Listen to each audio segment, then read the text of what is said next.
Salut les loulous. Aujourd'hui, on va vous parler de intégrale. Intégration. Calculer la valeur d'une intégrale, voir comment ça marche, la notation. Donc, caméraman, approchez-vous. D'abord, je vais vous parler d'unité d'air.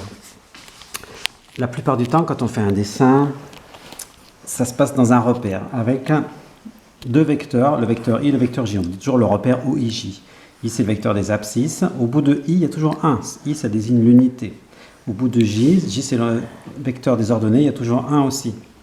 Et bien, si je construis un rectangle, le rectangle turquoise, là, de 1 sur 1, ça forme l'unité d'air. C'est ce qui nous servira pour mesurer les airs. Tout ce qui sera dessiné dans ce repère, ça sera l'unité d'air. D'accord? Donc, le but maintenant, ça va être de trouver, si j'ai une fonction comme ça, f, trouver l'air qui est sous la courbe de f, en dessus de l'axe des abscisses, et entre deux valeurs A et B, par exemple. Ici, donc j'ai l'abscisse A, ici j'ai l'abscisse B, l'axe des abscisses, la courbe, donc ici, là, ici, partout, là, trouver l'air de ça. Ça a été merveilleusement bien colorié par mon caméraman. Merci caméraman.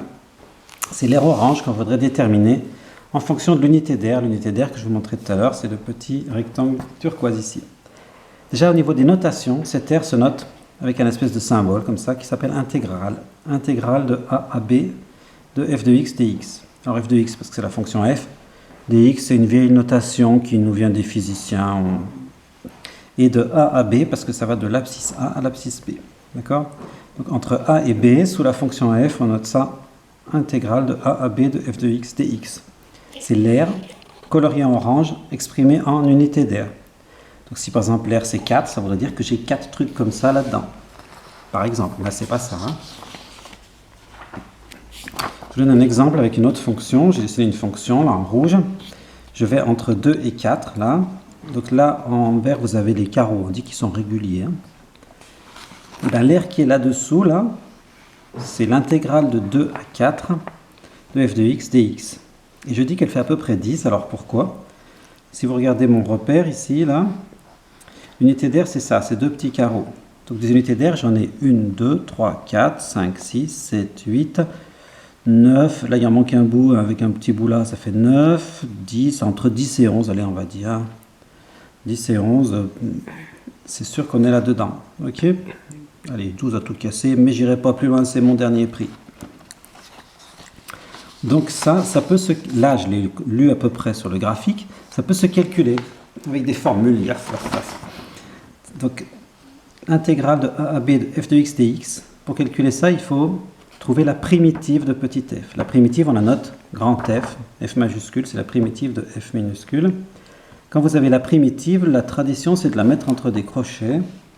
A et B, vous les remettez ici. Et après, il faut faire la primitive en B moins la primitive en A. F de B moins F de A. Donc, je reprends l'intégrale, je fais la primitive en haut moins la primitive en bas. Voilà. Je vous fais ça sur un exemple. L'intégrale de 2 à 5 de la fonction 3x carré moins 4. Eh bien, il faut trouver la primitive de 3x carré moins 4. Qu'est-ce qui se dérive en 3x carré? Eh bien, c'est x au cube. Qu'est-ce qui se dérive en 4? C'est 4x. Donc la primitive de 3x carré moins 4, c'est x cube moins 4x. Là, c'est entre 2 et 5. Je remets 2 et 5. Et après, je fais grand F d'en haut moins grand F d'en bas. Grand F de 5 moins grand F de 2. Je remplace x par 5 partout. Moins. Je remplace x par 2 partout. Puis ça, maintenant, vous n'avez plus qu'à taper la calculette comme vous voulez. Voilà. Et ça fait 105. Ça veut dire que l'air sous cette fonction-là, entre 2 et 5, elle fait 105 unités d'air. Voilà. Et au revoir. Faut pas fumer, c'est mauvais pour la santé. Mais ça, c'est un biscuit. Pas vraiment. Coupé.